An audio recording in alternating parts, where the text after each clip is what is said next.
राधे राधे दोस्तों। तो आज हम जानेंगे चैतन्य महाप्रभु का जन्म किसी लिए हुआ था। चैतन्य महाप्रभु जी ने हमें हरे कृष्णा का मंत्र दिया, जो आज भी बहुत ही प्रसिद्ध है, क्योंकि उनको पता था कि जो कलयुग होगा उनमें बस प्रभु का नाम लेने से ही उद्धार होगा लोगों का। इसी वजह से उन्होंने हरे कृष्णा का मंत्र हमें दे दिया। और आप जानते हैं कि चैतन्य महाप्रभु का जन्म क्यों हुआ था? इसकी भी बहुत ही बड़ी घटना है, बहुत ही अद्भुत घटना है। तो चैतन्य महाप्रभु का जन्म प्रेम और भक्ति का प्रचार करने के लिए हुआ था।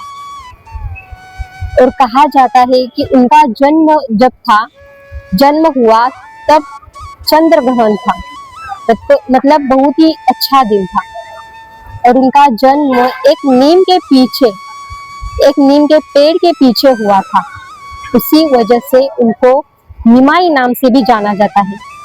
उनका असली नाम था विश्वंभर मिश्रा ऐसे करके था, बट इस नाम से कोई आज मतलब ज्यादा जानते नहीं है लोग।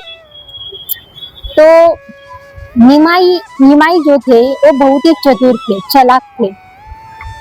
वो मतलब उनको ज्ञान का प्रचार करना अत्यंत प्रिय था। वो ज्ञान का प्रचार करते रहते थे। जैसे ही बड़े बड़े होते गए तो ज्ञान में महारथी बन गए, और उसी वजह से उन्हें अहंकार होने लगा और वो भक्ति से ज्यादा ज्ञान को महत्व देने लगे। तभी से चलते चलते एक दिन उन्हें एक संत मिलते हैं, और उस संत का नाम था ईश्वरपुरी। उनसे पहली मुलाकात थी। जब वो उनसे मिले तो उन्होंने देखा कि वो पूरी तरह उसमें विलीन हो गए, और तभी से उन्होंने श्री कृष्ण के प्रेम में इतने डूब गए कि उनका ही प्रचार करने लगे। और प्रचार करते करते प्रेम का स्वरूप उसने लिया। यहाँ से कहानी और भी अद्भुत हो जाती है। तो देखिए, जब वो उस संत से मिले तब से उनमें इतना बदलाव आया कि वो पूरी तरह से उसमें विलीन हो गए, कृष्ण में विलीन हो गए। तो उसी दिन से वो कृष्ण का इतना प्रचार करने लगे कि वो जब भी वो कीर्तन करते थे, सत्संग करते थे, तो वो इतने डूब जाते थे कि वो रोने लगते थे, नाचने लगते थे। मतलब जो भी उनको देखता था वो तो प्रेम से मतलब पागल हो जाते थे, इतना वो प्रेम में डूब गए थे। इससे आगे से ये कहानी और भी अद्भुत हो जाती है।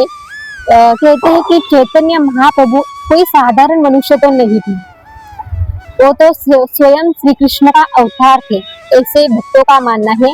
और चैतन्य महाप्रभु का अवतार भी इसी वजह से हुआ था, क्योंकि श्री कृष्ण देखना चाहते थे कि क्या राधा जी इतना मुझसे प्रेम करती है, उनका अनुभव करना चाहते थे। इसी वजह से उनका जन्म हुआ था। इसी वजह से उन्होंने राधा के भाव और कृष्ण के स्वरूप से जन्म लिया था, यानी चैतन्य महाप्रभु, राधा जी का नाम और कृष्ण जी का स्वरूप। इसी वजह से जब भी वो हरे कृष्ण का कीर्तन करते थे, तब वो सिर्फ कीर्तन नहीं करते थे, बल्कि वो राधा जी के प्रेम में विलीन हो जाते थे, ऐसा कहा जाता है।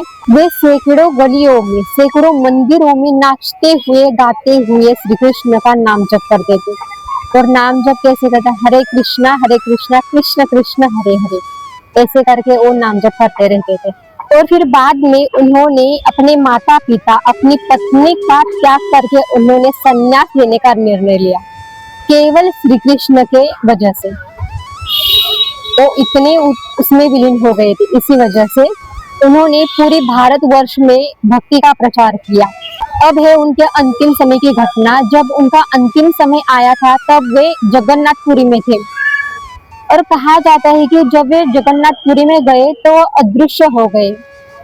और कई लोग कहते हैं कि वो भगवान के मूर्ति में विलीन हो गए, कई लोग कहते हैं कि वे समुद्र में विलीन हो गए। बट उसका रहस्य आज तक किसी को पता नहीं है, आज तक किसी ने उनको देखा नहीं है।